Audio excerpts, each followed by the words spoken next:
Eh bien, bonjour à tous, excellent réveil, excellente matinée. Nous arrivons à la fin de cette triade, j'avais envie de dire. En fait, c'est 3 jours de matinal week-end avec Myriam Akak notamment. Salut toute l'équipe en régie, on vous salue vous, où que vous soyez en ce dimanche 2 décembre. On se retrouve en ce dimanche matin avec un tas d'actu, un tas d'invités aussi que vous allez retrouver, que vous allez suivre ce matin avec nous en direct. D'ailleurs, on va commencer par l'info. L'info et l'actualité du jour, résumée par Nejma Haresh. Et puis juste après, c'est l'invité de la matinale.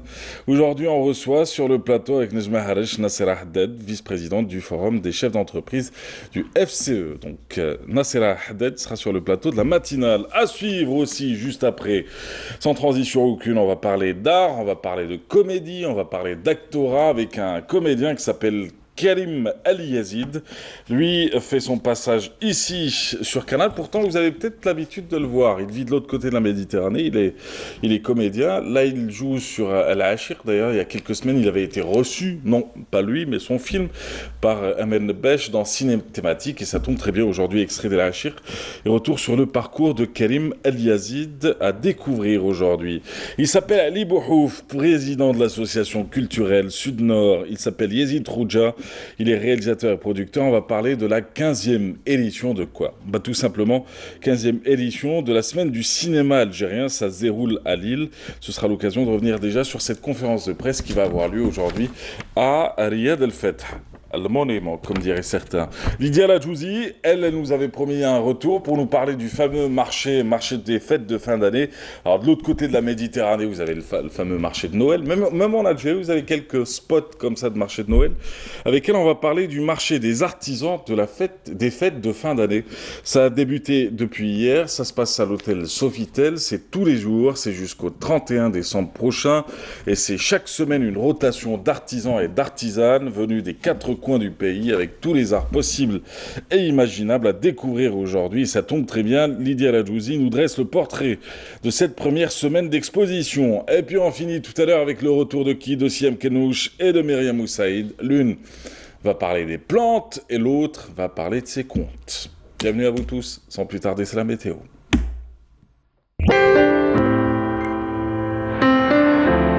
Suivez l'air du temps avec Mobilis.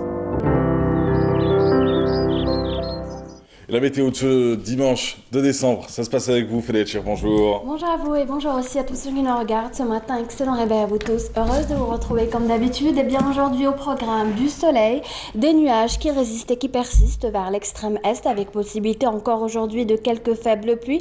À noter aussi beaucoup de brouillard en début de matinée. Rassurez-vous, le soleil reprendra le dessus à l'ouest, vers le centre, vers l'extrême est aussi au courant de cette journée. On attend le retour du soleil à l'est et puis sur la partie sud, rien à signaler, la carte parle d'elle-même, le soleil s'imposera largement. On notera tout de même des soulèvements de sable au Sahara central, remontant parfois jusqu'au Nord Sahara. On notera des nuages vers ces régions en fin de journée. Voici sans plus tarder les températures. Elles restent en baisse, notamment à l'intérieur est, où Météo Algérie prévoit 12 degrés seulement pour Batna, c'est le minimum, 13 à Dulfa, 15 Relizane, 19 Alger, Chlef, 17 Tizi Ouzou, Annabas, Kikda, un maximum de 22 degrés est prévu à Tlemcen, 21 Oran, 14 à Al Bayed. En allant vers le sud, ça va baisser aussi par endroits, avec un minimum de 19 degrés à Biskra, 20 à Gardaya, 22 à Béchar, 26 à Tindouf, 24 à Dar, Ain Salah, Tamanrasat, Janet, 21 degrés Ilizi, Hassim Saoud et un maximum de 31 degrés pour l'extrême sud. Place ce matin au continent européen. Aujourd'hui en Europe, le temps sera mitigé et le soleil sera présent vers Londres, Madrid, Lisbonne. Côté température, 14 degrés à Londres, 4 à Varsovie, 7 à Copenhague et enfin 9 à Berlin. Aujourd'hui, le soleil se couchera à 17h, à 17h32. Vous avez toujours le site de Météo Algérie, les 3 w.meteoalgerie.dz qui est mis à votre entière disposition.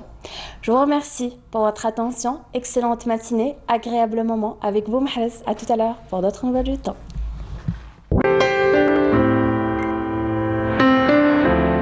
La météo vous a été présentée par Mobilis. Voilà, tout à l'heure à midi, juste après le journal. Et on entame directement cette matinale avec l'info, l'actualité du jour, relatée, racontée et résumée par Nejma Haresh. Et puis on enchaîne juste après avec l'invité du bonjour. Ce matin, Nassera Haddad, vice-président du FCE. Nejma Haresh, bonjour.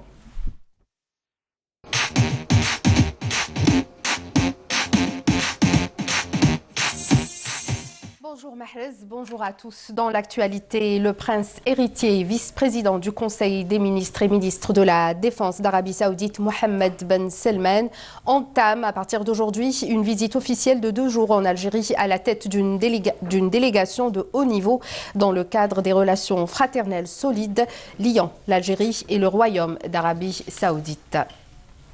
Le président de la République, Abdelaziz Bouteflika, a désigné le président du Conseil de la Nation, Abdelkader Ben Salah, pour le représenter à la cérémonie d'investiture du nouveau président du Mexique, la cérémonie donc qui a eu lieu hier.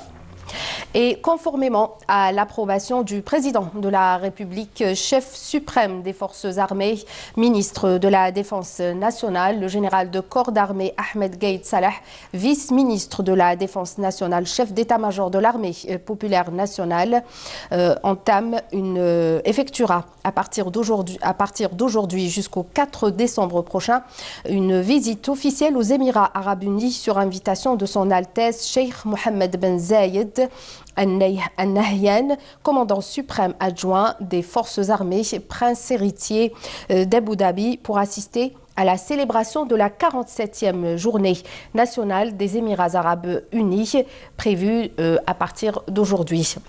Cette visite constituera une opportunité pour discuter l'état de la coopération militaire bilatérale et les moyens de l'étendre à d'autres domaines d'activité servant les intérêts communs des deux pays, précise le communiqué du MDN. En outre, le général de corps d'armée effectuera une visite officielle au Qatar du 4 au 6 décembre prochain sur invitation du docteur Khaled Ben Mohammed Al-Atiyah, président adjoint du Conseil des ministres d'État aux affaires de défense qatari, toujours selon le communiqué du ministère de la Défense nationale. Cette visite sera une occasion pour étudier les voies et les moyens de coopération entre les deux armées. Dans l'actualité, aujourd'hui prévue également une rencontre à l'occasion de la célébration de la journée maghrébine des personnes handicapées, présidée par la ministre de Solidarité nationale, de la famille et de la condition féminine. Ça se passe au centre des enfants autistes de Benaknoun à Alger. À l'Arwat est prévu également un séminaire international sur le thème « Les miracles scientifiques dans le Coran et la Sunna » à l'initiative du Centre de recherche en sciences islamiques et civilisation. La rencontre qui verra la participation de chercheurs de différentes universités du pays et des pays étrangers également, ainsi que des hommes de culte. Donc cette rencontre qui vise à créer un espace de débat sur les recherches scientifiques traitant des miracles dans le Coran, confirmés par diverses découvertes et avancées de l'ère contemporaine. Voilà ce qu'il y avait dans l'actualité de la journée. Tout de suite, l'invité de la matinale.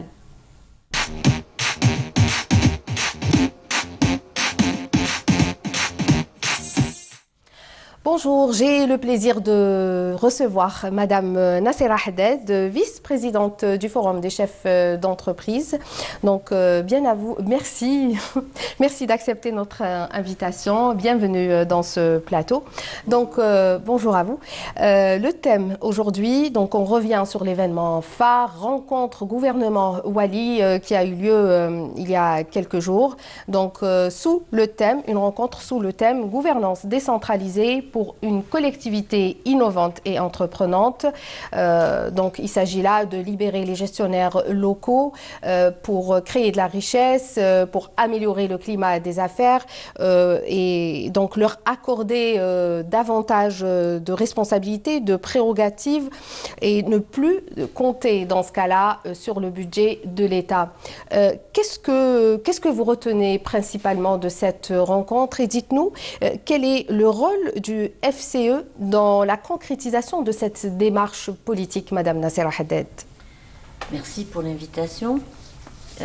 Écoutez, nous devons acter l'essentiel du message porté par le président de la République dans sa lettre aux participants à cette importante rencontre et qui a porté sur aujourd'hui le rendez-vous de la valorisation des potentialités locales et régionales dans nos territoires, le rendez-vous de la croissance inclusive qui doit aujourd'hui faire participer l'ensemble des acteurs au niveau le plus reculé de nos contrées, de nos territoires, pour pouvoir véritablement inscrire notre économie, inscrire notre société de manière générale sur la voie du progrès et du développement durable.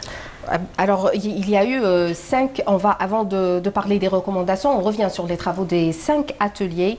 Donc, 5 thèmes retenus: décentralisation, choix incontournable de l'action publique. Le deuxième atelier, qualité et durabilité, défis des services publics de proximité. Troisième atelier, l'attractivité du territoire, défis entrepreneurial des collectivités locales. Le quatrième atelier, pour un écosystème numérique territorial moderne et simplifié. Le 5e atelier, l'entrepreneuriat, nouvelle approche pour l'émergence d'une économie nationale. Madame Nassera Haddad, nous étions ensemble, vous avez pris part au premier atelier, à savoir la décentralisation, donc qui est un choix incontournable, et aussi au 5e atelier. Donc le ministre de l'Intérieur, qui a également pris part à ces ateliers, avait affirmé que le défi était un défi économique. Et nous avons aussi, il a aussi parlé des contraintes qu'il fallait lever. Quelles étaient les principales contraintes, voire les problématiques soulevées lors de ces travaux?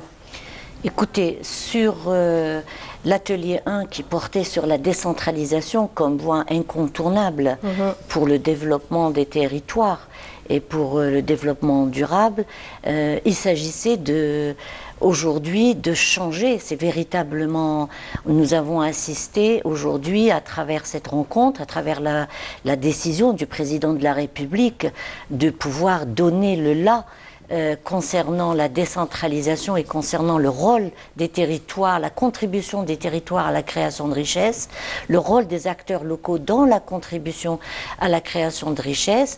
Donc c'est aujourd'hui mettre fin à la logique sectorielle, premièrement, qui avait pris le pas sur la logique territoriale. C'est que pendant des années, en tant qu'opérateur, notre plaidoyer a porté sur ce changement de paradigme. Et aujourd'hui, il faut acter, et ça a été notre intervention, et nous avons applaudi le fait que nous assistions aujourd'hui à la décision et à la volonté ferme de pouvoir changer et transformer la société et faire en sorte aujourd'hui que les territoires, avec les acteurs locaux, dans une logique de croissance inclusive, puissent aujourd'hui jouer leur rôle et puissent, à travers la valorisation des potentialités locales et régionales, l'objectif étant de créer de la richesse, de créer de l'emploi et surtout de permettre à la population dans chacun des territoires de pouvoir se réapproprier son territoire, de pouvoir y croire et d'avoir envie d'y rester et de participer à son développement. À travers la valorisation des potentialités des wilayas, chacune selon ses spécificités. On revient sur le message du président de la République, donc Nourdine Bedoui, qui annonçait lors de la conférence de presse tenue à la fin des travaux que le message du président de la République, Abdelaziz Bouteflika, se voulait comme une feuille de route pour promouvoir le développement local, améliorer les conditions de vie des citoyens.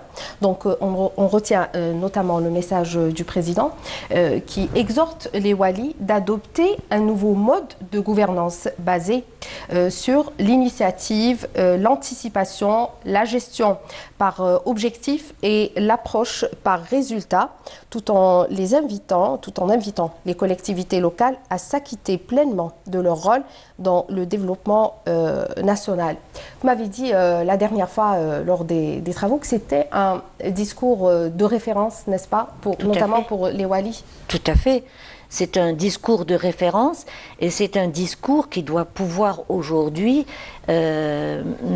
remettre les Walis et leur permettre en agissant sur l'amélioration et de refonder les prérogatives des Walis.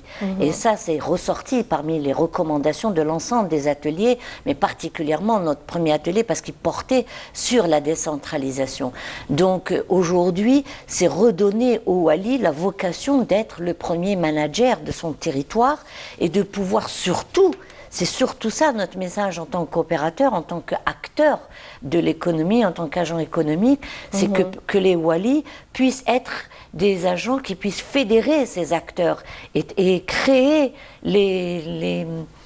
c'est-à-dire cette coordination et cette animation des acteurs locaux et non plus seulement être des représentants de l'État au niveau local uniquement pour diriger ou ordonner. Donc c'est véritablement permettre de créer cette dynamique au niveau local, de redonner à l'initiative entrepreneuriale son rôle et toute sa puissance, de redonner aux acteurs locaux, la société civile, les associations qui ont un rôle déterminant pour pouvoir accompagner, porter le message. Aujourd'hui, le développement local ne pourra se faire, et le développement des territoires, que si on inverse la logique, c'est-à-dire partir du territoire, partir d'une approche de proximité, faire remonter l'information, les attentes, les formuler, et que le territoire puisse devenir, se prendre en charge et prendre son sort en main, et surtout permettre de faire remonter les recommandations au niveau national pour que les politiques publiques puissent s'adapter à chacun des territoires, à chacune des activités qui vont pouvoir être à l'origine de la création de richesses, de la création d'emplois et d'une manière générale du progrès social dans nos territoires. Donc c'est la transformation économique à partir des territoires. Moi je dirais plus c'est une transformation de notre société parce que la décentralisation il faut acter ça, c'est un acte majeur. Aujourd'hui c'est une décision très forte du président de la République et nous y avons appelé. Vraiment, ça a fait partie de nos plaidoyers. Je pense que tous les opérateurs, quels qu'ils soient, au FCE ou en dehors du FCE, ont appelé à la décentralisation. Mais cette décentralisation doit s'accompagner d'une redéfinition des prérogatives des acteurs locaux, dont les autorités locales, c'est-à-dire les Walis, les présidents d'APC, les chefs d'AIRA, etc., mais aussi le rôle, trouver les espaces de concertation et de dialogue avec les acteurs de la société civile. Vous, Madame Nassera Haddad, en tant que partenaire économique, est-ce que vous ne vous sentez pas responsable de jouer le rôle d'intermédiaire ou interface entre les élus locaux et les chefs d'entreprise, les opérateurs économiques? Parce qu'on a beaucoup parlé d'égalité des territoires, donc invitation des opérateurs économiques à investir dans le Sud. Il y avait un participant au 5e atelier, vous étiez avec moi quand il a dit, je vais utiliser un mot très fort, il faut draguer aujourd'hui les investisseurs à venir investir dans le grand sud du pays comme à Tamanrasset, Tindouf, Gardaya, les hauts plateaux également. Est-ce que c'est le mauvais terme. C'est le mauvais terme parce qu'aujourd'hui, il s'agit de promouvoir les territoires. Et le rôle des Walis, justement, j'espère que nous allons pouvoir réussir cela parce qu'il va falloir changer d'état d'esprit, même au niveau des Walis. Vous avez des Walis qui sont très à l'avant-garde, qui ont cet état d'esprit et qui sont prêts et qui ont été déjà à l'initiative entrepreneuriale très vite et qui ont ouvert les portes aux entrepreneurs. Mais vous avez quand même aussi d'autres catégories d'acteurs locaux, et dont les Walis et d'autres autorités qui sont restés en décalage, et même dans l'état d'esprit, dans les ateliers, nous nous sommes rendus compte qu'ils étaient encore très éloignés de la chose économique. Donc là, le changement doit se faire. Et le discours du président de la République, Abdelaziz Bouteflika, une chose à noter dans son discours, c'est l'obligation de résultat, c'est l'évaluation. Et il a dit que c'était fini et qu'aujourd'hui, l'ère du ronronnement était terminée. Donc nous comptons énormément sur l'aptitude et la capacité des Walis à véritablement rentrer dans la bataille économique, tout en faisant jouer les lois, respecter les lois de la République. Mais on espère véritablement que nous allons avoir affaire à des animateurs qui vont fédérer les acteurs locaux, qui vont pouvoir promouvoir l'initiative entrepreneuriale et permettre véritablement de redonner à notre pays la chance d'avoir une économie qui puisse être une économie émergente. Et surtout, ce qui nous préoccupe, nous, c'est de pouvoir permettre dans les wilayas difficiles, dans les wilayas dites enclavées, dans les wilayas frontières. Aujourd'hui, il y a toute une politique en train de se mettre en œuvre concernant les wilayas frontalières. Oui, tout à fait. Là, nous avons une population de jeunes qui souffrent, nous avons une population qui est exposée à beaucoup de fléaux et nous avons besoin de Walis qui soient innovants, qui soient capables d'être dans l'anticipation pour pouvoir permettre d'avoir une feuille de route opérationnelle. Parce que la feuille de route sur le plan de la stratégie, elle a été fixée par le président de la République, elle est accompagnée par le ministère de l'Intérieur et j'espère par les autres ministères. Mais c'est surtout de décliner le discours du président de la République et la politique affichée par le président de la République, de la décliner dans une stratégie opérationnelle de proximité sur le terrain. Vous faites bien de parler des zones frontalières. Donc à ce niveau, le ministre de l'Intérieur a fait savoir qu'il sera procédé au renforcement du développement local par des programmes spéciaux de rattrapage, donc toujours décidés par le président de la République, au profit de ces régions du Grand Sud et des hauts plateaux. Donc ces programmes qui impliquent tout secteur d'activité confondu, l'objectif étant de remédier aux dysfonctionnements. Donc vous venez de parler de cette politique, de l'action managériale. À votre avis, à partir de quel moment les résultats seront palpables, sachant que la machine est déjà en marche? Très vite. C'est-à-dire très vite. On espère que le gouvernement va mettre en place pour accompagner la mise en œuvre de cette stratégie, de mettre en place un référentiel d'évaluation périodique et voir la feuille de route très vite par territoire. La feuille de route. Moi, je prends le cas, le Premier ministre a inauguré le projet phosphate vers Tébessa. Moi, j'aimerais bien voir, par exemple, très vite, quelle est aujourd'hui la stratégie de développement de tout ce qui est aval et amont de ce programme. Qu'est-ce qui a été fait? Qu'est-ce qui va se faire en matière de prévision? C'est un projet qui va rentrer en exploitation dans les 3 prochaines années. 2 ans.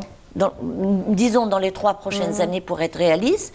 Est-ce que d'ici là, les programmes de formation professionnelle sont déjà pris en charge pour former les jeunes de la région, pour pouvoir recruter les jeunes de la région? Est-ce que les universités dans la région ont intégré cette formation? Est-ce qu'on est en train de réfléchir au développement des métiers de la sous-traitance et des activités à offrir à la sous-traitance en amont et en aval de ce projet? Vous voyez, c'est ce genre d'écosystème qu'il va falloir mettre en place et sur lesquels les Walis vont devoir plancher et rendre compte. Ils disposent aujourd'hui de tous les moyens. Ce qui m'étonne, moi, quand j'écoute certains Walis ne connaissent pas les études de monographie, ne connaissent pas les études de valorisation, ne connaissent pas l'identification des secteurs porteurs dans leur wilaya. Ça, il va falloir corriger ça. Il y en a qui sont très en avance, alhamdoulilah, c'est très bien, mais les autres doivent absolument suivre. Est-ce qu'il ne faudrait pas plutôt attaquer, est-ce que le problème ne serait pas un problème de fond? Et dans ce cas-là, peut-être leur dispenser une formation de manager, par exemple. On n'a pas besoin, on n'a pas le temps, on n'a plus le temps. Aujourd'hui, l'intelligence veut qu'on puisse réunir l'ingénierie en place au niveau des territoires et de réunir les compétences qui sont soit révélées, soit latentes. Mais il faut les faire rappel, il faut travailler avec les compétences. Est-ce qu'il faudrait peut-être que ces Walis soient coachés par des chefs d'entreprise, par des entrepreneurs? Il est question de créer ces agences de développement au niveau local. Donc ça, j'espère que ça va être même généralisé, même en dehors des wilayas frontières. Mais surtout aujourd'hui, L'Algérie a énormément investi. Vous avez des gens, des ingénieurs, vous avez des anciens cadres supérieurs, vous avez des jeunes diplômés. Aujourd'hui, les territoires, le monde rural n'est plus ce qu'il était avant. Aujourd'hui, ce sont des masters qui retournent dans leur village, dans leur territoire. Ce sont des doctorants. Donc aujourd'hui, on n'a plus... Comment exploiter cette C'est cela ressource. qu'il faut mettre. Il faut faire confiance aux jeunes. Il faut faire confiance aux diplômés. Il faut les réunir. À la limite, trouver les programmes d'appui très vite les orienter vers le développement local, mais il faut mettre le déclic, il faut qu'il y ait le déclic, il faut mettre la machine en marche et surtout pouvoir travailler avec une feuille de route, travailler avec une identification des acteurs, et ça, il faut le faire très vite. Et le rôle de la société civile, Madame Nassera Haddad, dans cette vision politique? C'est un partenaire incontournable, la société civile, parce que les politiques publiques doivent être portées aussi dans leur mise en œuvre par la société civile. C'est elle qui est dans la proximité avec le citoyen, et c'est elle qui peut recréer le lien social, le lien entre le citoyen et l'administration. Et donc il faut regarder, changer le regard qu'on a sur la société civile, sur les associations. Il faut aujourd'hui, je pense, moi c'est des recommandations que je fais régulièrement, arrêter de donner des fonds comme ça aux associations. Il faut plutôt identifier les projets qui déclinent les politiques publiques et faire un appel à projets aux associations pour les faire travailler sur les stratégies de l'État dans la mise en œuvre des politiques publiques. D'accord, Madame Nassera Haddad, parmi les recommandations évoquées, donc il s'agit de, on a parlé de mise en place d'une stratégie sectorielle basée sur le marketing territorial et de communication. Qu'est-ce qu'on entend par là, le marketing territorial? Moi, je corrigerai, si vous permettez, c'est surtout une stratégie territoriale. Il faut aujourd'hui, oui, absolument, il faut que la logique territoriale prenne le pas sur la logique sectorielle. Avant, c'était les ministères avec leurs représentants au niveau de l'exécutif de la wilaya, donc qui appliquaient ce que le ministère disait. Non, aujourd'hui il faut repartir du territoire, des richesses du territoire, des acteurs dans le territoire, et de remonter pour redéfinir ou corriger les politiques sectorielles. On parle d'attractivité sociale, attractivité économique, attractivité touristique. Tous les secteurs donc aujourd'hui sont impliqués pour créer de la richesse, pour diversifier l'économie. Donc, je vous cite un exemple. Oui. Demain, il y a une rencontre très importante. L'Algérie préside le programme Blue Economy. Il y a une rencontre très importante. Les 23 pays de la Méditerranée se rencontrent demain à El Orassi, en Algérie. Moi, j'aimerais bien voir, est-ce que tous les walis, toutes les wilayas qui sont sur le littoral, est-ce qu'elles ont un plan d'action par rapport à ce programme Blue Economy?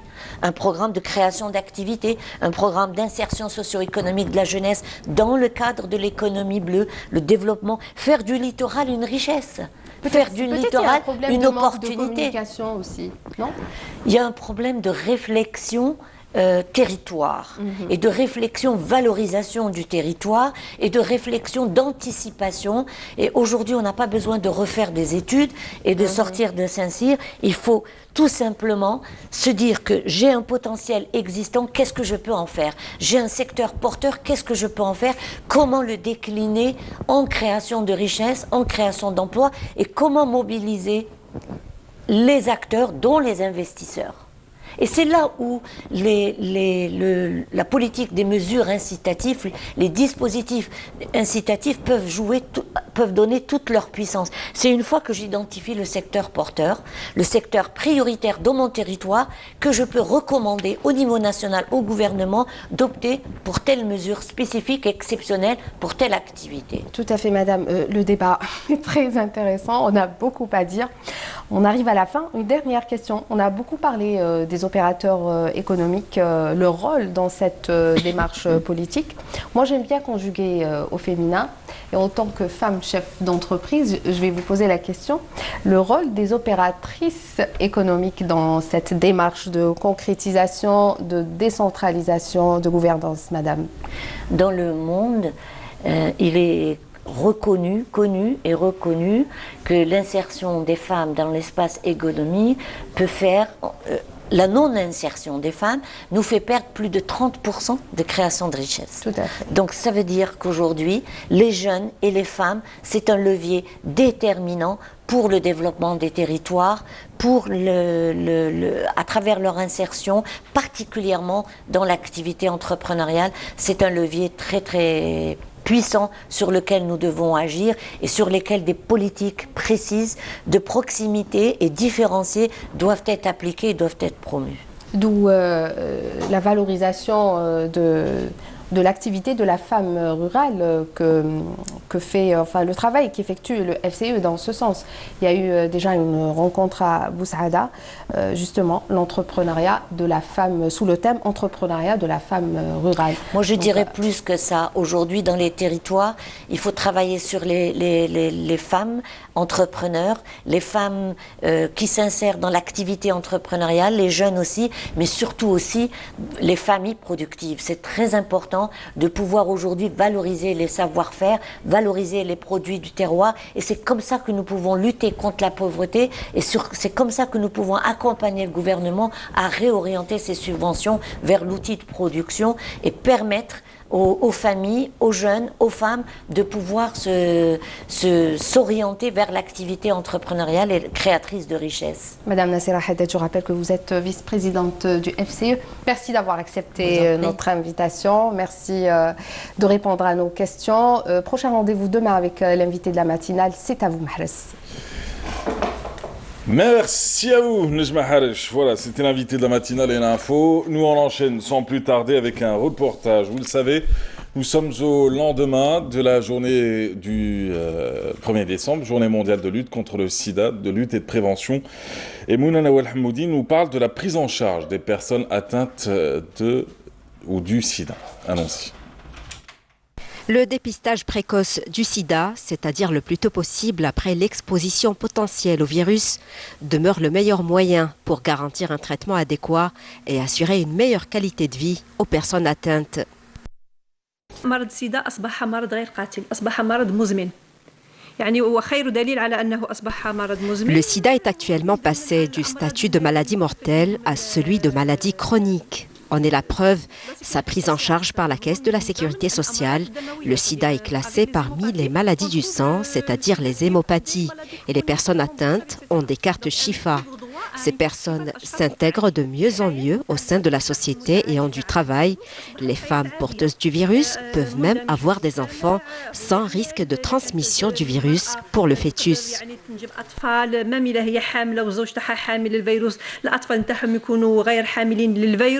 Au niveau de l'établissement hospitalier spécialisé en maladies infectieuses, Al-Qattar, nous avons rencontré certains malades qui mènent aujourd'hui, grâce au diagnostic et au traitement, une vie normale. Cette patiente qui témoigne à visage découvert, active au sein de la société, en vue d'informer et de sensibiliser au risque de cette maladie. Ne demande pas du courage comme les gens le disent, c'est juste un acte responsable.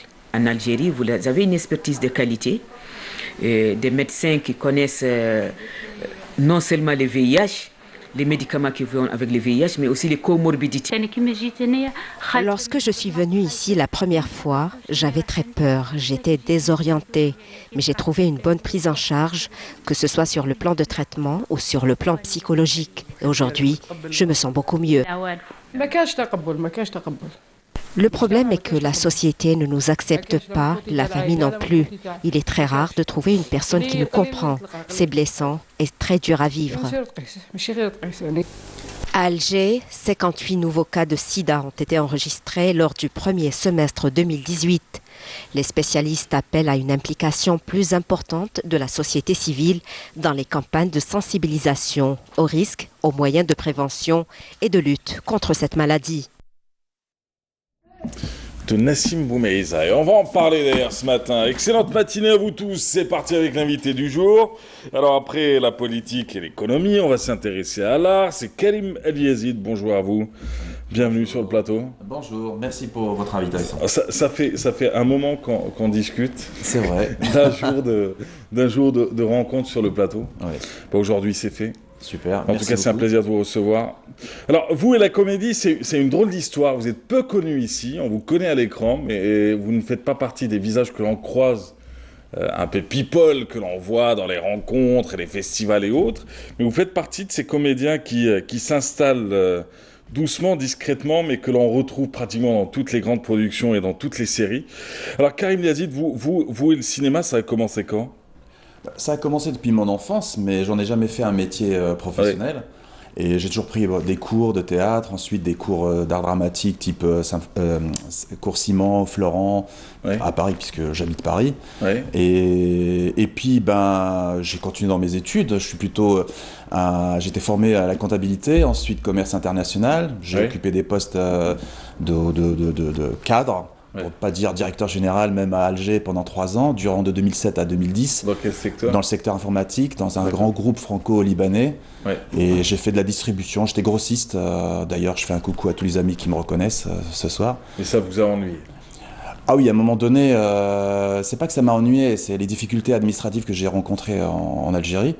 Et ensuite, j'ai eu une période, un moment de divorce, donc il y a eu un moment de flottement, je me recherchais. Et puis j'ai toujours aimé, j'ai toujours fait à côté. Bon, certains qui faisaient du football, moi je prenais des cours, c'était un plaisir pour moi. J'ai gardé cette âme d'enfant que j'aime et je retrouve ce plaisir de jouer sur scène. La première expérience, c'était quand ? C'était quand et sur quoi en réalité ? Alors, si on remonte, la première expérience, c'était sur la série Navarro de, comment il s'appelle, qui est mort, aidez-moi. Navarro, vous connaissez pas Navarro ? Si, je connais Navarro. La série policière. mais Roger Hanin, voilà. D'accord. Je faisais exprès pour le temps de chercher. Vous étiez sur Navarro, d'accord. J'ai commencé en tant que figurant, c'était les débuts, et puis petit à petit, j'ai eu des petits rôles, silhouettes, ensuite un flic. Et d'ailleurs, ce rôle me colle à la peau, puisque très souvent, on me rappelle pour des rôles de commissaire, ça vous va bien, de docteur, de juge. Voilà, des rôles un peu sérieux, quoi. Sérieux, mais voilà, je suis capable aussi. Premier film algérien. Premier film algérien. Ou série, hein. Non, film feuilleton. C'est Le Héros Inconnu. Je sais pas si il passe régulièrement. Il a passé pendant très longtemps comment il s'appelle, de Haj Ali Mened. C'est aussi un Algérien d'Oran qui habite aussi en France. Et c'était ma première expérience dans un feuilleton algérien. C'est quoi, donc votre réseau, c'est les réalisateurs qui sont en France ou Non, j'ai un réseau assez complet, large, aussi bien français que algérien. Et voilà, on essaye de l'étendre, j'essaie de me faire connaître, c'est pas évident.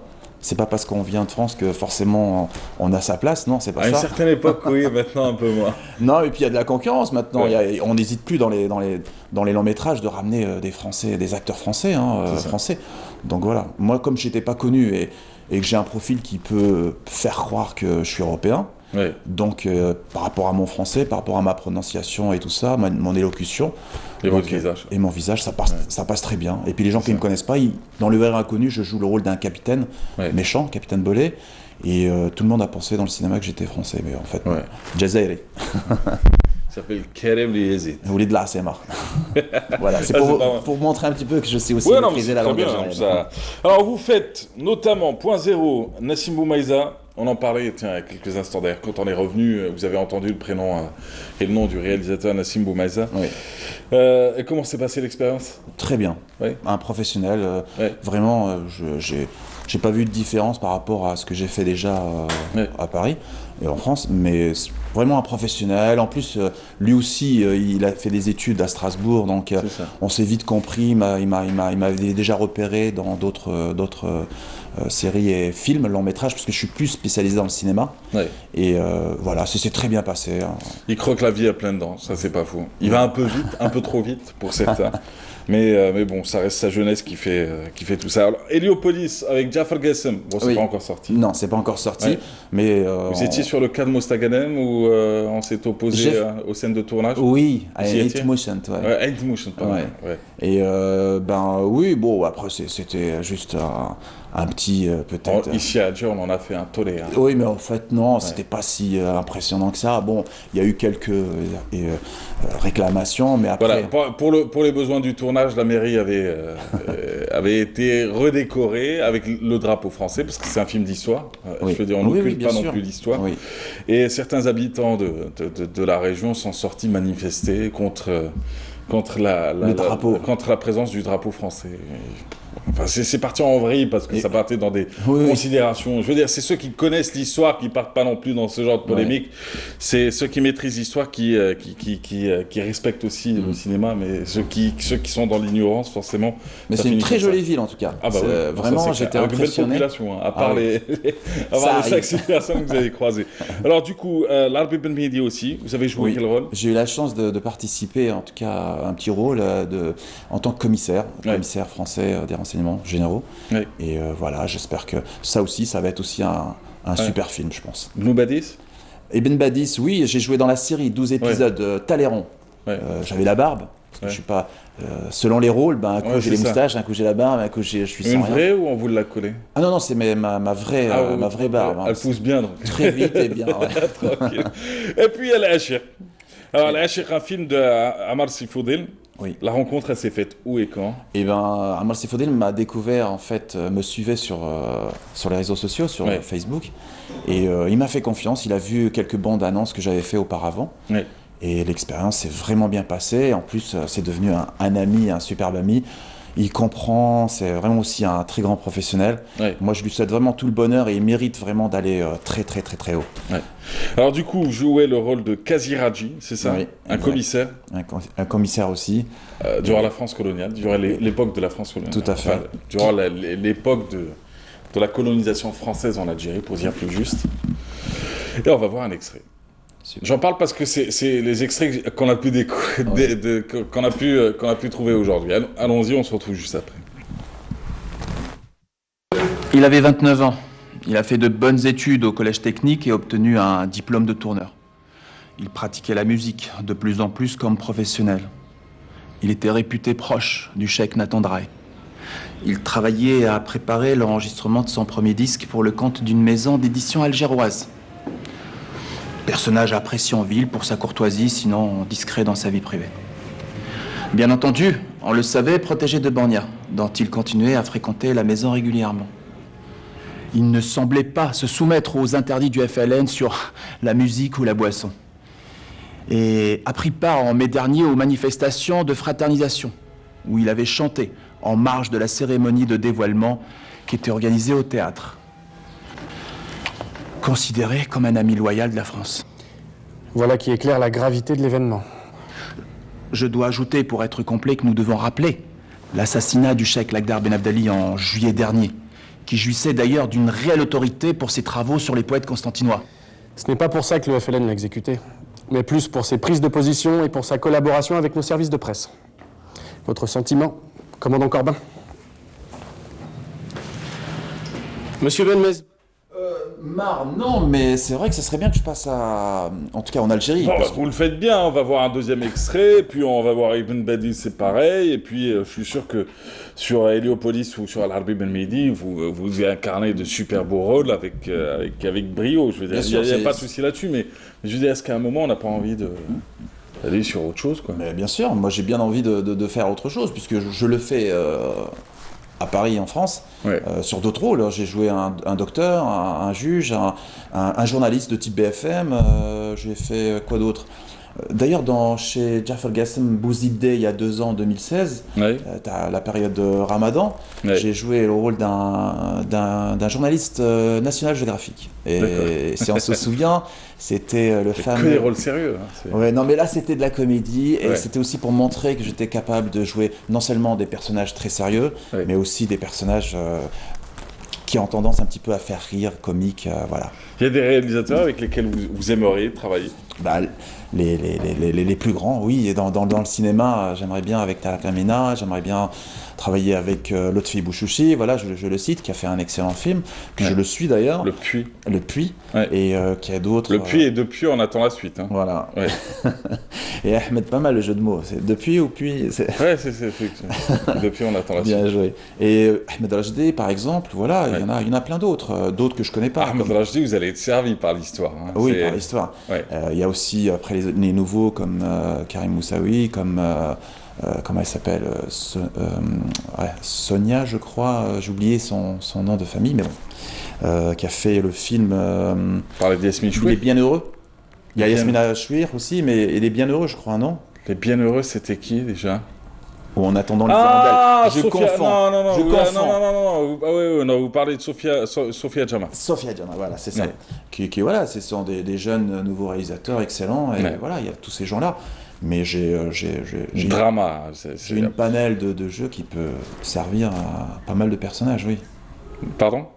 J'ai une panel de jeux qui peut correspondre à pas mal de profils. Vous avez des enfants, Karim Liazi? Bien sûr, j'ai 2 grands-enfants, oui. Ils ont quel âge? 23 ans et 20 ans. Ils pensent quoi du changement de carrière de leur père?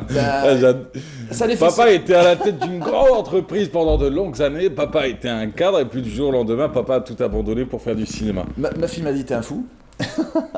Ça peut se comprendre. Hein. Ouais. Mon fils, il était plus... en rigolant, bien sûr. Ah bah oui, non, mais ça peut se comprendre aussi. Et mon fils, il me dit, bah c'est bien papa. Bah oui, pourquoi pas. Mais ça nourrit son homme, ça, le cinéma? Non, pour l'instant, non. Sincèrement, je n'en vis pas, mais j'ai l'intention de m'installer durablement et sûrement. Ça, je vous le souhaite. Hein. Voilà. Et de ne pas finir comme les comédiens Kalbelos, quoi, qui passent que pendant Ramadan. Bah, j'ai la chance. C'est pas de leur faute. Hein.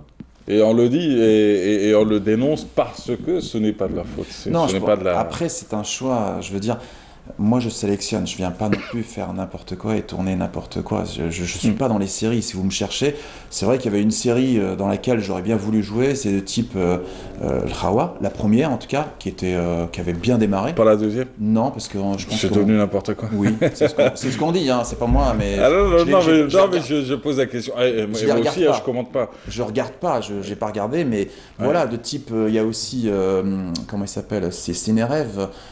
Qui a fait le feuilleton, j'arrive jamais à le dire, et qu'il était IM et qui a été en fait bloqué l'année dernière pour le Ramadan. Ah ça je sais pas. Ça a été bloqué. Ah le truc en Turquie. Voilà. Oui. Non pas en Turquie, ça c'est Corso. Mais celui ça a été fait par ouais, non, Turcs, je vois. Je vois. Là ouais. c'est pareil, j'avais eu un bon rôle d'avocat. Ouais. Et malheureusement, c'est pas sérieux, passé. quoi. Voilà, encore sérieux. On va voir un autre extrait, toujours à la Hachir, Amar Fodel à la réalisation. Vous jouez le rôle du commissaire Kaziraji. Allons-y.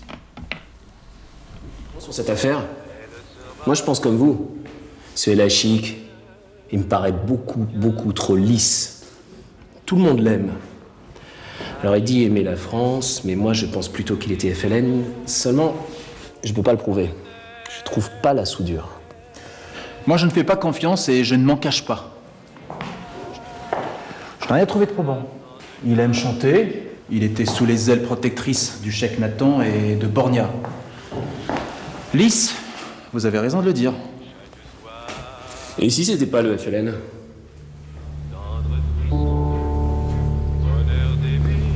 Après tout, nous faisons tous les deux le même métier.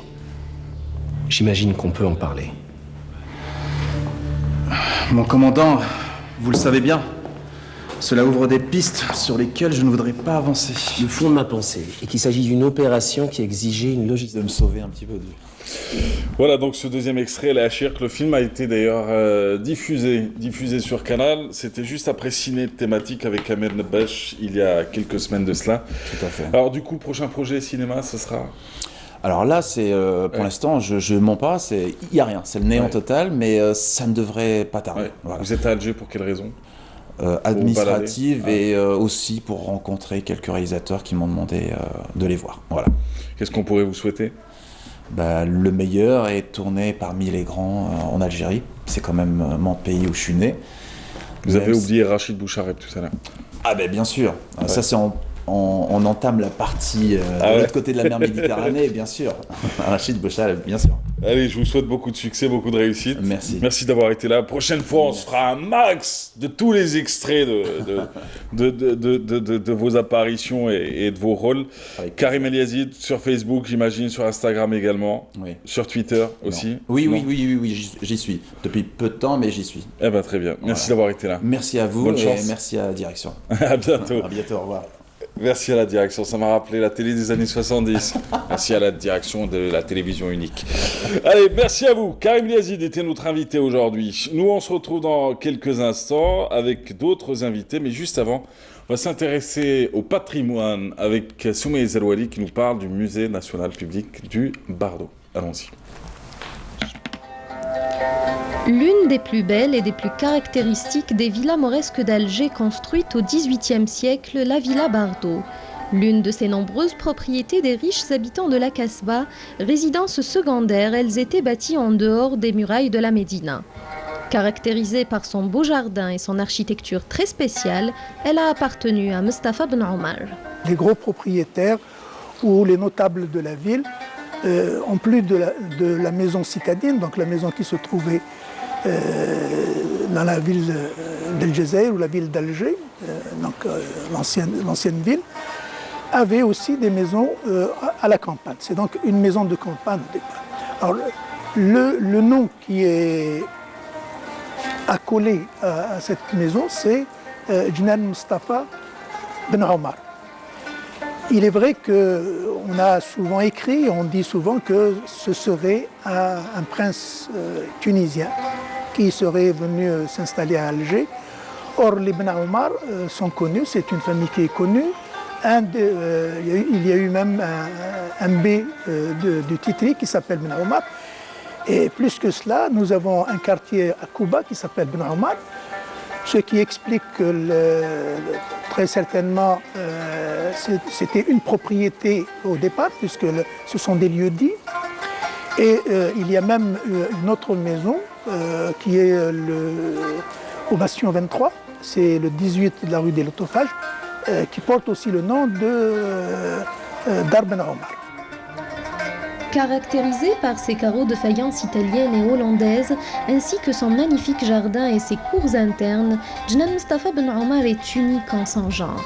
Ici, à la cour de marbre, les femmes autrefois goûtaient au charme du bavardage. Non loin d'ici, s'élève le pavillon de la Favorite.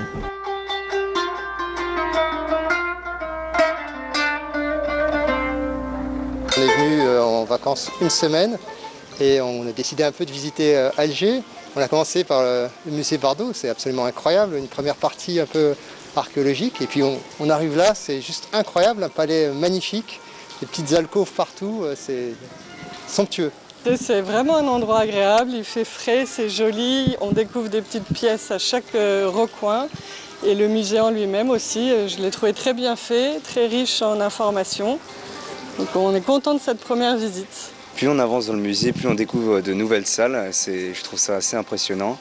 Et ça a vraiment un charme auquel je ne m'attendais pas. C'est vraiment quelque chose que je découvre qui est nouveau et qui est très passionnant.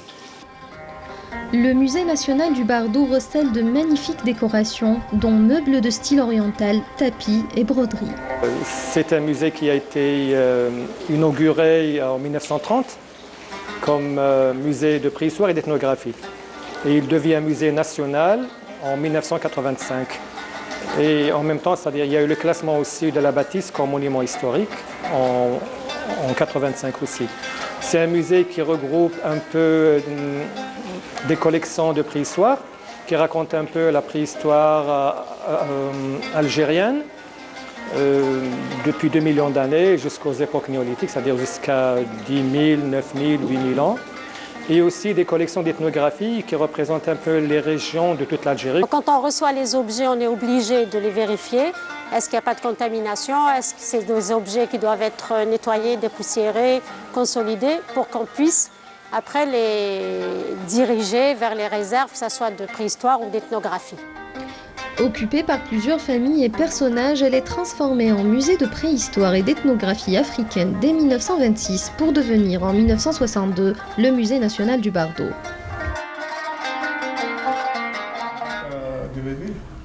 Ouais, il y a un transfert qui peut se faire, ouais. Bienvenue à vous tous, voilà on est de retour. Ça c'était le Bardo raconté par Soumaïa Zerouali. Et puis là, on parlait cinéma avec Ali Bouhouf et Yazid Rouja. Yazid Rouja, bonjour. Bienvenue à vous, bienvenue sur le plateau. Monsieur Ali Bouhouf, bonjour. Bonjour Mahrez. Bienvenue à vous, bienvenue sur le plateau. Alors messieurs, vous êtes là pour nous parler de la semaine du cinéma algérien à Lille, dans le nord de la France. 15e édition.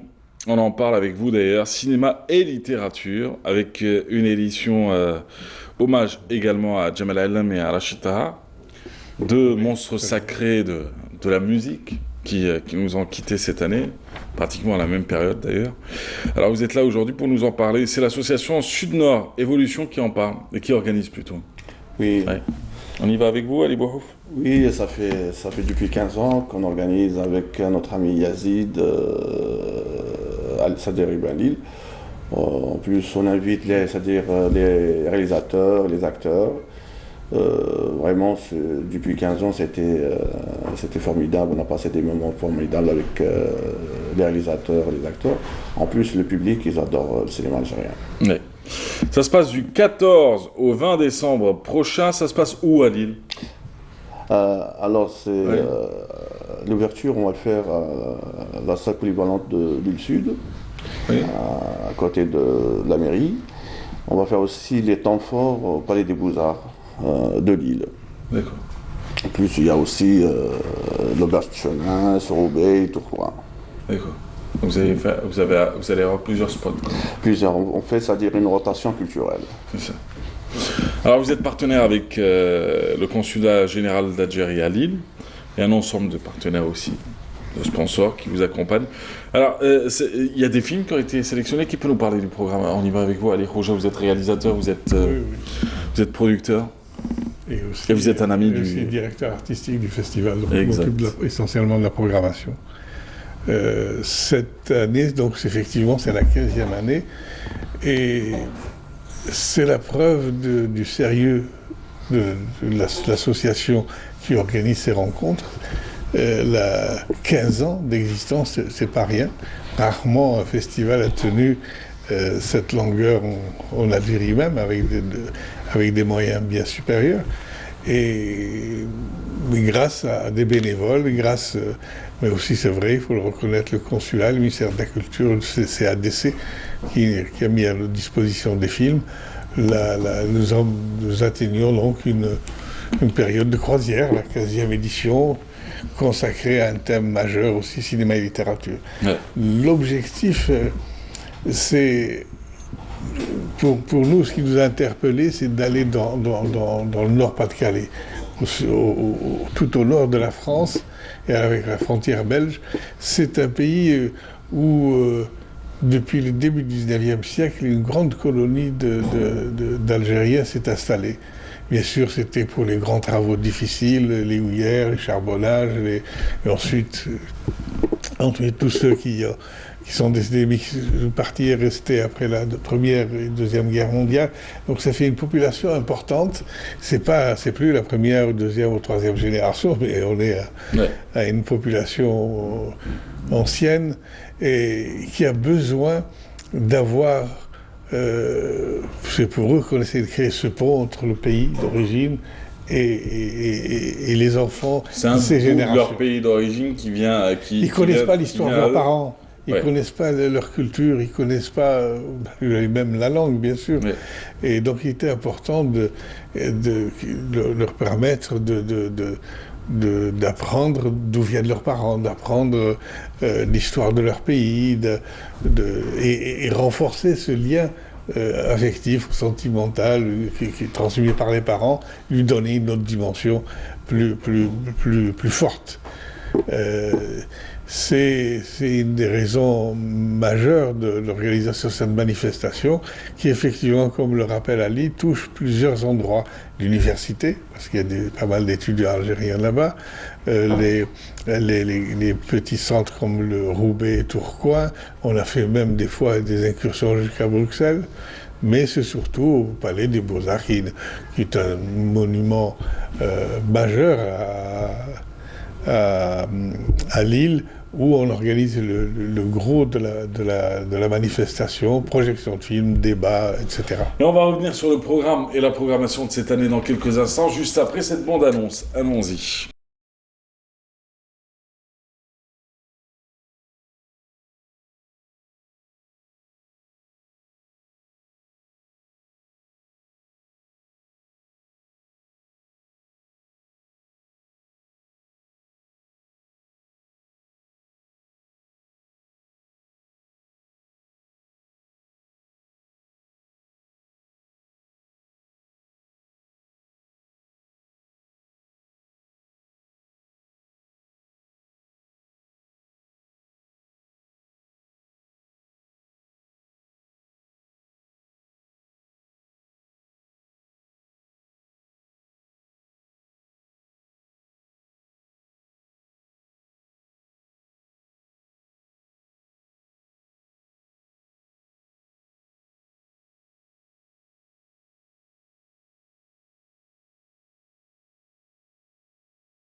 Je ne sais pas si vous vous rendez compte, mais votre programmation, c'est des films qu'on ne retrouve même pas, qu'on n'a même pas la chance de voir, nous, ici en Algérie, dans le pays que vous racontez, à Lille. C'est-à-dire que nous, on n'a même pas accès à ces films-là. C'est incroyable, hein. C'est de manifestation en manifestation, de projection en projection. Ouais. On a réalisé qu'une grande partie, entre autres des films par exemple, se font en France. Ouais. On a un réalisateur formidable en Italie, Rachid Belhaj. Ouais. On a un réalisateur à Bruxelles, Kamal Dahan. On a plein de gens qui sont à Montréal. Et leurs films, on ne les voit pas ici. Et oui, mais aujourd'hui... ce que nous avons perdu d'essentiel après les années 2000, c'est les près de 500 salles de cinéma héritées de la colonisation. Il en reste combien aujourd'hui ? Qui sont fermées. Il reste 15-20 salles plus ou moins qui fonctionnent à travers le pays. Hier, il y a eu l'inauguration, quand même, il faut le signaler, à Riyad El Feth, l'ouverture du festival de cinéma engagé dont vous avez parlé. Le Festival international du cinéma d'Alger, dédié aux films engagés. Oui. C'est très bien, ça. C'est un bel événement qui se tient, qui se maintient et qui se débat chaque année pour continuer à exister. La différence de ce que nous faisons, c'est que ce festival n'est pas centré sur le cinéma algérien. C'est les films engagés de différents pays. Mais là, nous, c'est la défense, c'est la promotion du cinéma algérien. Et donc après un certain nombre de films sur la guerre, sur des comédies, etc., on a découvert qu'il fallait passer à quelque chose de plus consistant. C'est ça. Et le rapport cinéma et littérature est un axe lourd de la programmation de cette année avec... tenez-vous bien, une dame qui vient qui est décédée, Madame Assed Djebbar, qui est écrivain, grand écrivain reconnu, et qui est aussi réalisatrice, qui a fait entre autres, produit par la télévision algérienne, La Nouba des femmes du Mont-Chénois. Et c'est ce film, en hommage à cette grande dame, que le festival ouvre. Et en clôture, vous avez parlé de Jamal Alam.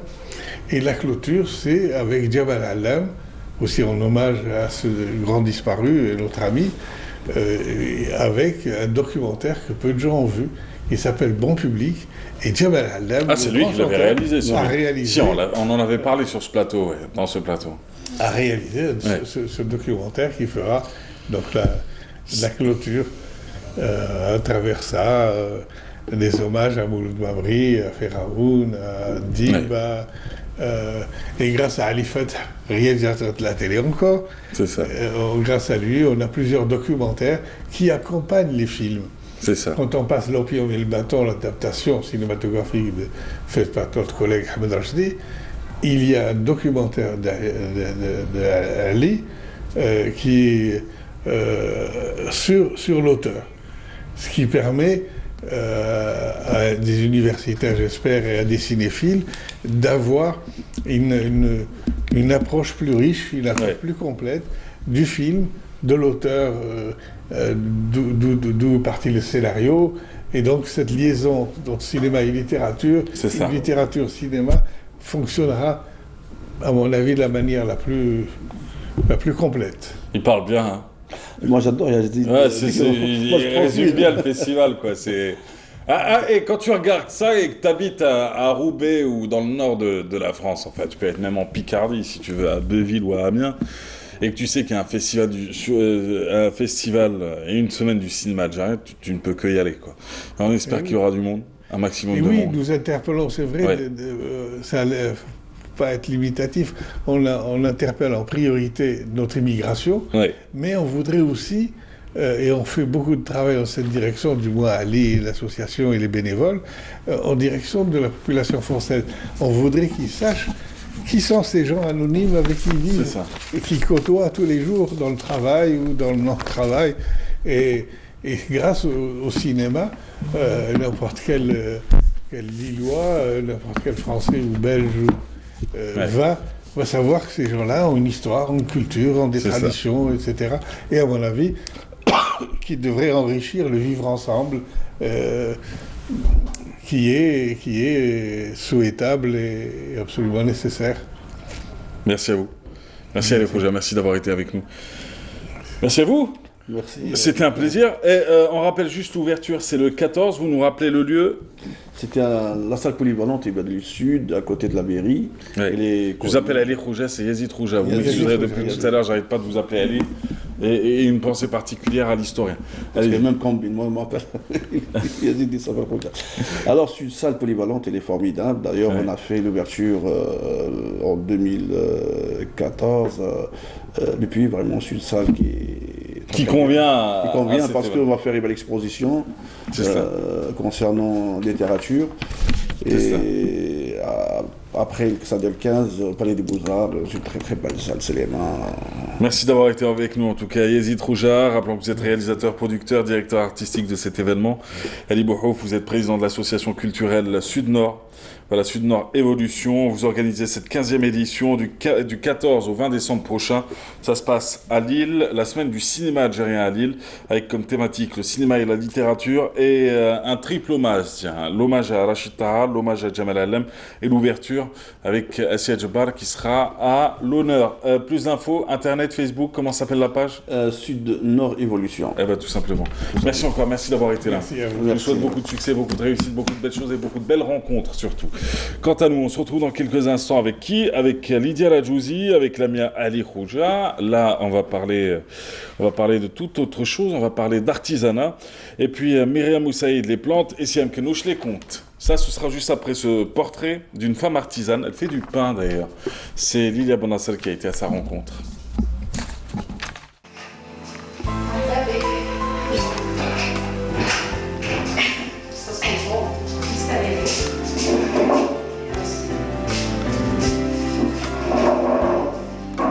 Bonjour, bienvenue à la Maison du Pain. Donc c'est un modeste atelier qui a eu naissance le mois de septembre 2015. Donc on a commencé par, en fait c'est un petit atelier de production de pains spéciaux. Donc tout ce qui est à base de farine noire, farine complète, farine de campagne, farine de son, d'orge, etc. Et en farine blanche, j'ai décidé d'aromatiser les pains en fait pour ne pas avoir un pain nature. Donc auquel je rajoute des olives, du thym, des herbes de Provence de toutes sortes, de l'ail, de l'oignon, tout dépend de la demande du client en fait. Les pains qui sont très consommés actuellement, c'est le pain complet surtout et le pain de seigle qui sont très très demandés, mais en fait c'est très bon pour la santé. Je fabrique régulièrement et quotidiennement, c'est le pain aux olives, le pain au thym qui sont à base d'huile d'olive. J'ai le pain au lait qui est légèrement brioché et c'est un pain fétiche par rapport aux enfants et surtout pour les fêtes, les gens le commandent pour le hamlahlou. J'ai le pain complet surtout aussi. J'ai le pain burger, donc je fais les pains burgers, mais tout est bio, tout est naturel, il n'y a aucun produit chimique. Donc là c'est des grains de courge, c'est vraiment tendance actuellement pour les pains. Ailleurs c'est très utilisé, en Algérie ça commence. Hada c'est du thym, donc je mets dans mes pâtes. Là, c'est des grains de sésame grillés, donc ils sont dorés. Là, c'est des grains de sésame nature.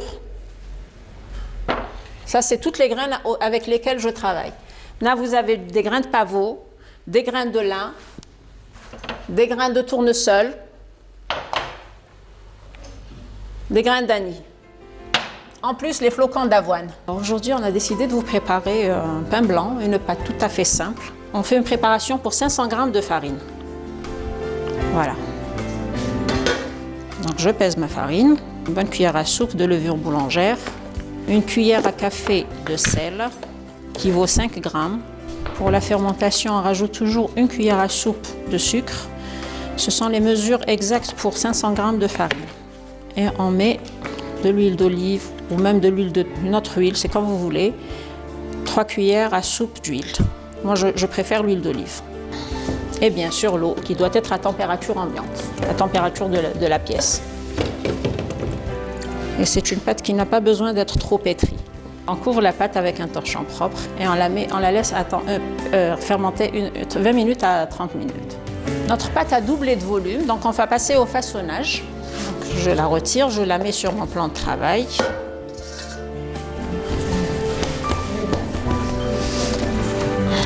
Et je commence à préparer mes boules qui sont pesées. Donc chaque boule fait 70 g. Je façonne mes pains, je fais des petites boules, des petites baguettes.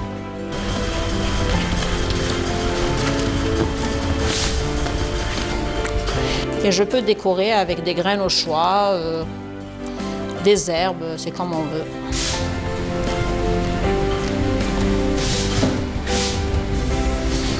Notre pâte a fermenté, notre four est allumé et bien chaud, donc on enfourne nos petits pains et on attend la cuisson pendant 8 minutes. Voilà. Je mets quelques pains au thym dans ma corbeille. On a du pain aux olives. Voilà. Et du pain blanc.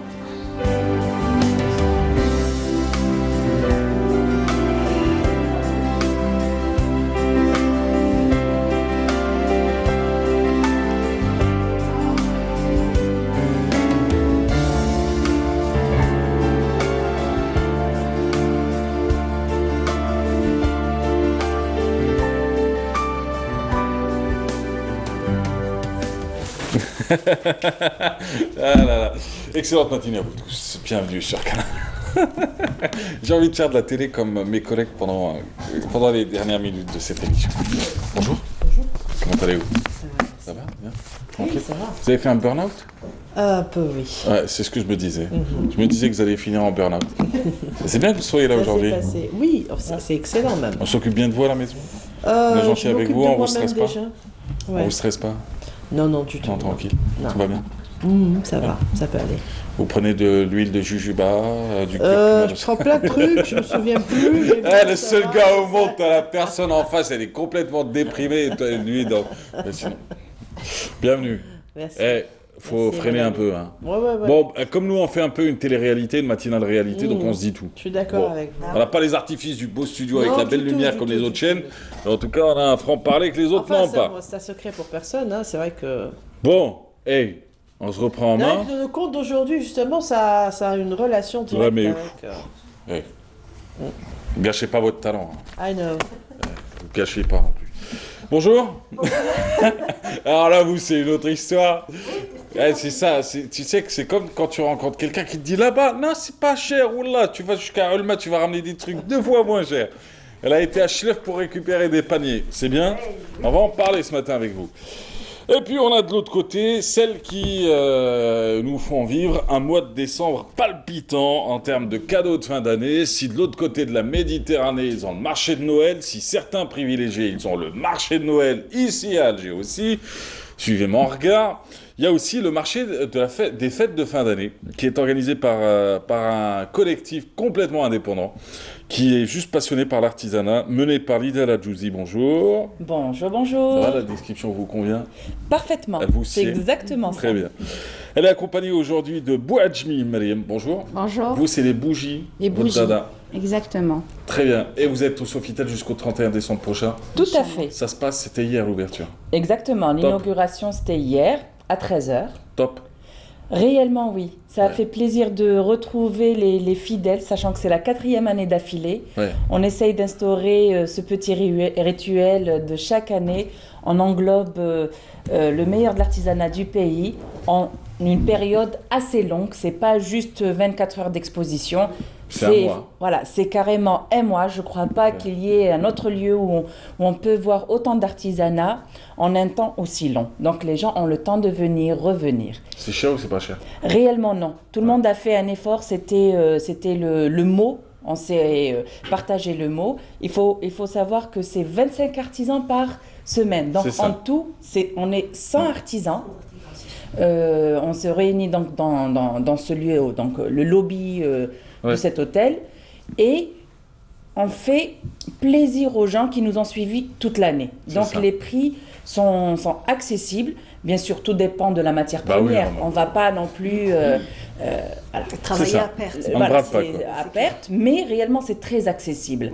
Et surtout, il y a des artisans qui sont venus de plein de wilayas différents, de Mestrenem, de Tizi Ouzou, de Tindouf, Constantine, Tlemcen. Donc, j'invite tout le monde à venir nous soutenir. Alors, vous faites partie de la fournée de quelle semaine? Première, deuxième, troisième ou quatrième? Première et deuxième, du 1er au 15, oui. D'accord, super. Voilà. Vous exposez vos bougies? Oui, mes bougies artisanales. Vous les faites depuis quand?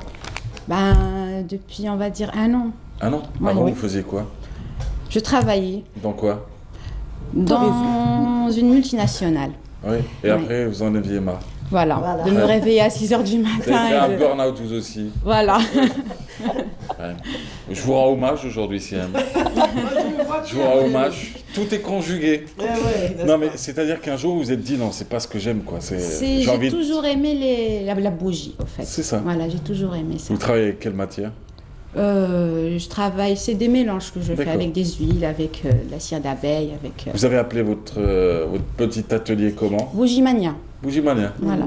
D'accord. C'est pas mal, Je fais le mannequin. sauf qu'on vous a pas vu faire le mannequin, on a juste entendu la voix. D'accord, donc du coup... plus, je fais les bougies personnalisées, avec photos, avec logo. Ah, c'est bien ça. Ben, j'arrive pas à ouvrir. Par contre, là, il y a la bougie. Je suis destructeur. C'est le petit pack que j'ai gardé, t'as le molote. D'accord. Voilà. Vous n'arrivez pas à ouvrir ça? J'arrive pas à ouvrir. Oui. Ouais, elle a raison. C'est qui a fait le nœud? C'est moi. C'est pour que les gens ne touchent pas? Voilà. Petite mais costaud. Vous pouvez déchirer carrément non, je ne déchire pas, je vais régler ça. Alors ça tombe très bien, on va y revenir dans quelques instants. Juste avant, eh ben oui, parce que vous êtes partis à Schleuf. La semaine dernière, on avait rencontré ensemble, vous et moi, sur ce même plateau, une jeune femme, une brillante jeune femme, Kenzan Shah, de l'association notamment Nasl Khair, mais pas que, de la fondation Nasl Khair, de beaucoup d'activités, qui nous avait parlé de son opération couffin du Mouloud, avec des couffins en halfa, et non pas en osier, et elle avait parlé de ce fameux marché à Schleuf. Et vous avez décidé de partir à Schleuf? Oui, j'ai décidé de partir à Schleuf, sauf que ce marché se finit très tôt. Donc je ne suis pas arrivée à l'heure parce que tout simplement, ils déposent leurs marchandises vers 5h30, 6h du matin. Au bout d'une heure, à 7h, ça y est, ils ont plié bagage, tout est vendu, ils sont partis. Donc je ne suis pas arrivée à temps. Faut passer la nuit là-bas. Effectivement, donc il faut vraiment être là-bas la veille et pouvoir travailler. Mais bon, j'ai pas raté l'occasion de rencontrer un artisan, donc un vannier qui a bien voulu nous accueillir, donc un très gentil monsieur. Qui fait de la vannerie depuis son plus jeune âge, donc depuis l'âge de 9 ans. Et donc, je pensais que c'était difficile. En fait, en arrivant, je me suis dit, je vais trouver ses mains dans un état lamentable parce qu'on travaille la vannerie. Je pensais que c'était tranchant, que c'était rugueux. Mais en fait, non, une fois qu'on travaille la fibre, finalement, après, elle est très douce, très facile à travailler.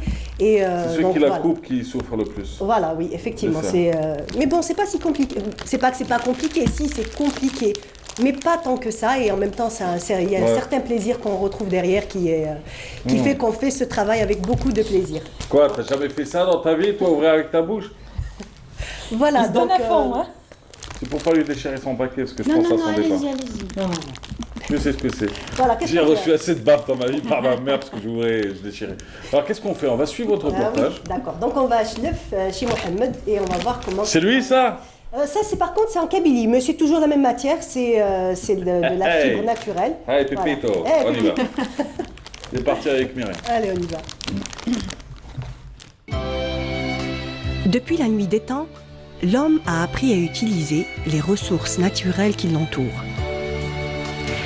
La vannerie est un savoir-faire ancestral qui utilise des fibres végétales telles que l'alpha, le raffia ou le palmier nain.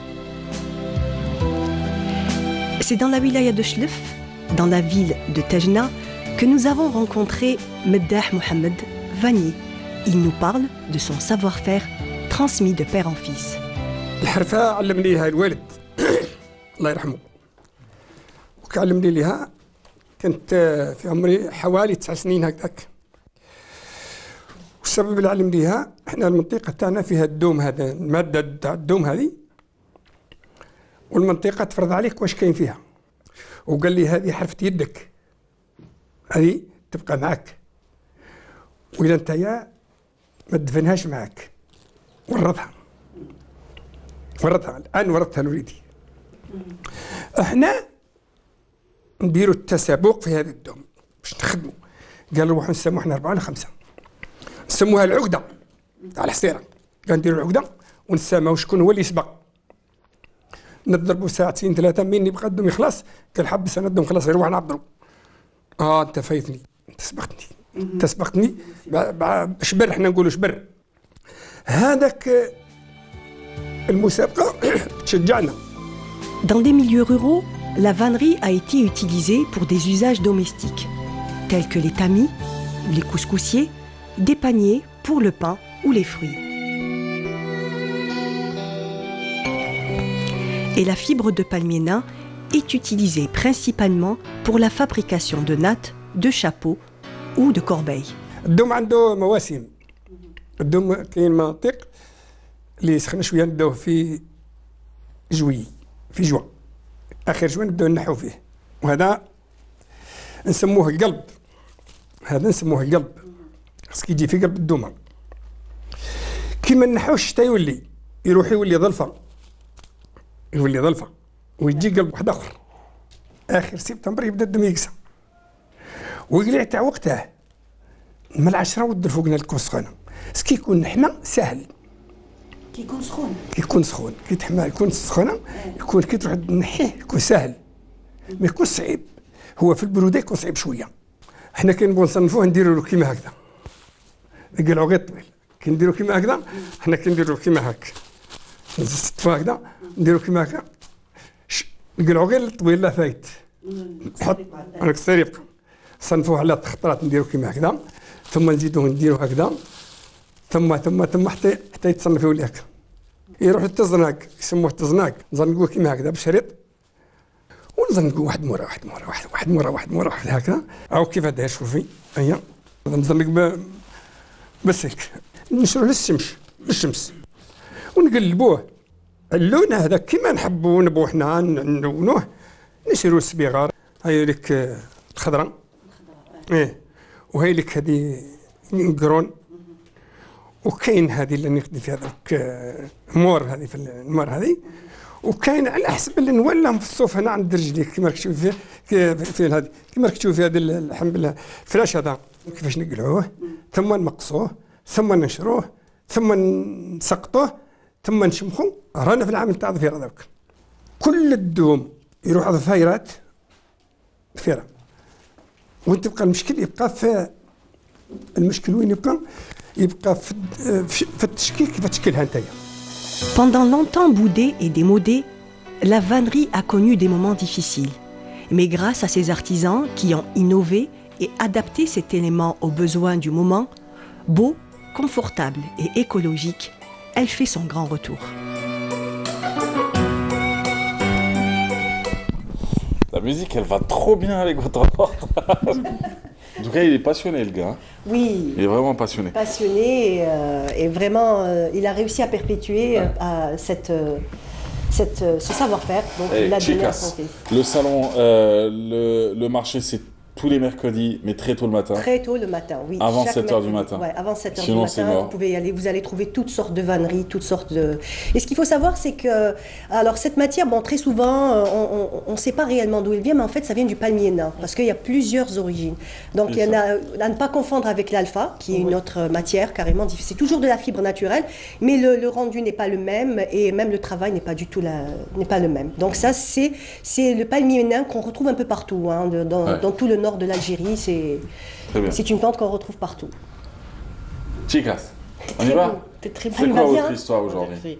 C'est l'histoire d'un animateur qui met un chapeau. Non, du tout. D'un chasseur.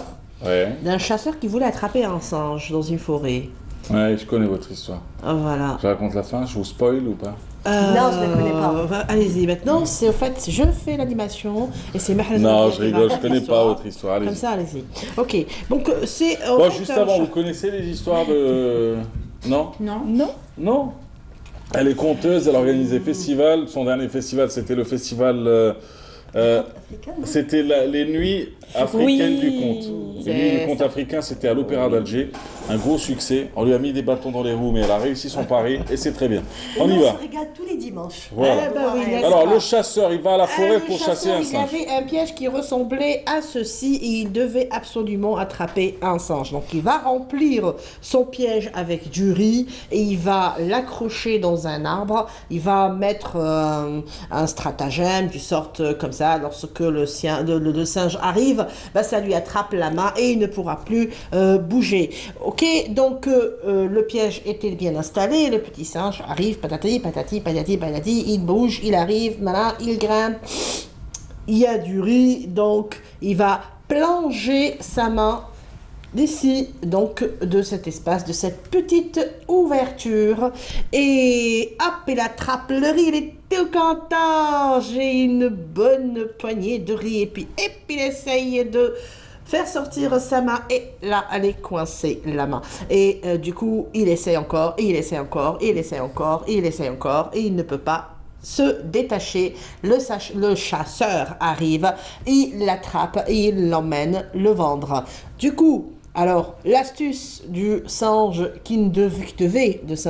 l'astuce que devait faire le singe pour se libérer, c'était tout simplement lâcher la poignée de riz et refaire sortir sa main. C'est ce qu'on appelle lâcher prise. Donc, il faut lâcher prise, il faut lâcher prise. Tout simplement. Ouais, et oui. En fait, c'est un conte de psychologie qu'on raconte dans cet état de figure. Ouais. Et dans votre cas, c'est que ça, voilà, vous allez lâcher prise de quoi? Oh, beaucoup de choses. Beaucoup de choses, mon ami. Beaucoup de choses. Je vais vous dire, le jour où vous travaillerez moins, vous déprimerez. Je peux vous le dire. Ça, c'est un ami qui me connaît très bien. Ah bah, non, mais j'en connais un bout aussi. C'est que le jour où il y a rien...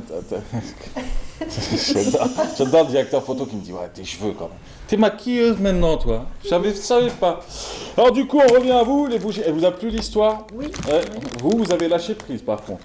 Oui, exactement. C'est ce que j'ai fait. Eh ben, très bien. Vous êtes mariés?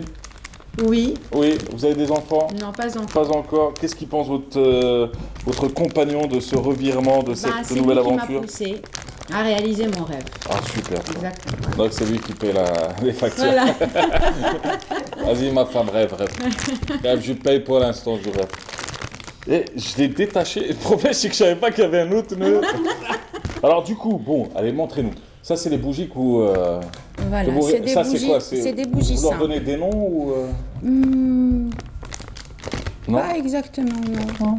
Moi, j'aime bien la couleur. Oui, c'est ça, voilà. c'est très chic. Voilà. Ouais, c'est chic, On va dire ethnique, j'ai une un peu centaine ancien. de couleurs. Voilà. Oui. Ouais. Et donc, vous utilisez des huiles essentielles? Oui, obligé.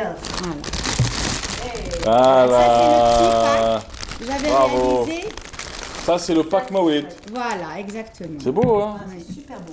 Personnalisé avec. C'est quoi, c'est un autocollant dessus? C'est pas un autocollant. C'est quoi, le Mawlid avec le Taj Mahal? Comment? Le Mawlid avec Taj Mahal? Non, c'est une mosquée. Non, c'est une mosquée. C'est une je mosquée. pensais que c'était le Taj Mahal. Non, c'est une mosquée. C'est le moment de mettre des lunettes. Ouais. Ouais, Mawlid Nabawi. C'est super, hein? Voilà. C'est super. Mawlid Nabi, pardon. Alors du coup, ah ouais. Et ça coûte combien, un pack comme celui-ci? Le Talmoulet de, on va dire, 650. Ah, le pack? Mais la durée. Ah, le pack, aucune idée, le pack. Hein. J'ai pas. Aucune idée, j'ai pas. Ah, c'est-à-dire que vous vous lancez dans votre passion et direct vous montez une équipe de direction marketing commercial, vous connaissez pas les prix, vous êtes la directrice générale, ouais non mais moi je suis dépassé, tu vois, j'en peux plus. Peut-être quand même. Dans les 2000. À peu près dans les 2000. D'accord.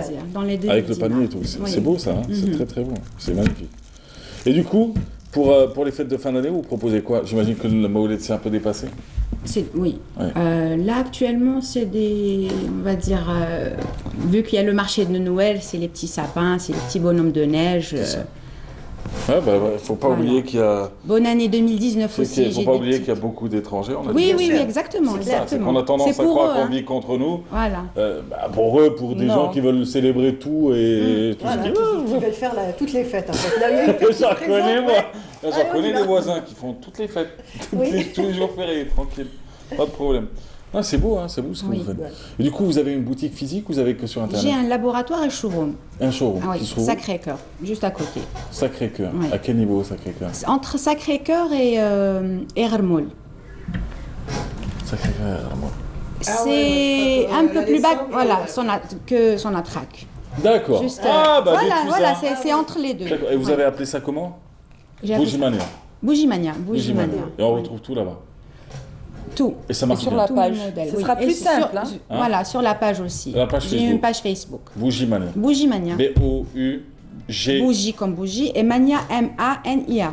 Ah, c'est ça. Voilà. Et vous avez votre page Facebook? L'éclat de verre. Ouais. Ça L'éclat marche? de verre. Franchement, alhamdoulilah. Tranquille. Et pour revenir par rapport à l'événement, Oui. pourquoi j'insiste pour que les gens viennent et encourager l'artisanat. Parce que vraiment, les gens qui participent à cet événement sont venus de vraiment plusieurs wilayas. Par exemple, pour la broderie de Tougourt, imaginez, ils font quand même un sacré effort de venir pendant très longtemps. Il va y avoir plusieurs artisans qui vont montrer leur savoir-faire. La personne, elle n'est pas là du 1er au 31. Chaque semaine, il y a 25 artisans différents. Il y a par exemple une personne qui fait de la maroquinerie qui vient de Mestrenem. Ah bah oui. Donc, en tout cas, on salue tout ça. Ça se passe à l'hôtel Sofitel. C'est tous les jours. C'est jusqu'au 31 décembre prochain. Merci. Et un grand détail, tous ceux qui viennent durant la semaine, en dehors du week-end, ont un ticket tombola pour gagner une de création. Eh ben voilà, Lydia Ladjouzi était avec nous, Bouadjmi, Myriam était avec nous, Myriam Moussaïd était avec nous. Madame, ça me fait plaisir de vous revoir.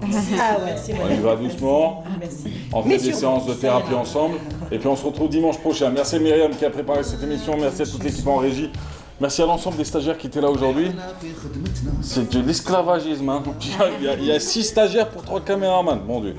Allez, ciao camarades. Prenez soin de vous. À vendredi prochain.